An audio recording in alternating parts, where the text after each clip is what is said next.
ఇప్పుడు ఒక శిక్ష పడ్డటువంటి వాడికి ప్రభుత్వాలు క్షమాభిక్ష పెడితే కూడా దాన్ని సవాల్ చేస్తే సుప్రీంకోర్టు విచారిస్తోంది. లైక్ గోద్రా అల్లర్ల వ్యవహారంలో శిక్ష పడ్డటువంటి వాళ్ళని మొన్న ఈ మధ్యనే బెయిల్ వచ్చింది వాళ్ళకి, ఇదే దాన్ని ఏమంటారు, పెరోల్ ఇచ్చారు, క్షమాభిక్ష పెరోలు ఇట్లాంటి. అలాంటి వాళ్ళని మళ్ళీ తిరిగి జైలుకి పంపమని కోర్టు తెప్పించింది. మరి లాలూ ప్రసాద్ యాదవ్ ఎందుకు చేయలే? వీళ్ళు సామాన్యులు కాబట్టి చేశారా? ఎట్లా నడిచింది అట్లాగా?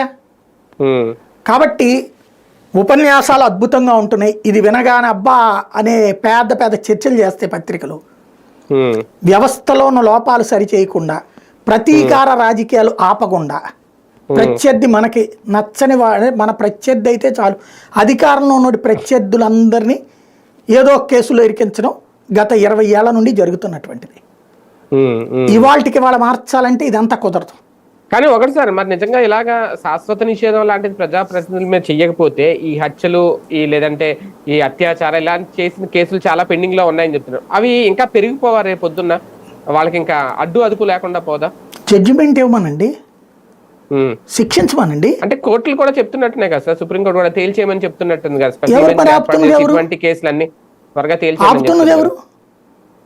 కోర్టే కదా పెండింగ్ వేస్తుంది, వాయిదా వేస్తుంది కింద కోర్టే కదా మధ్యలో.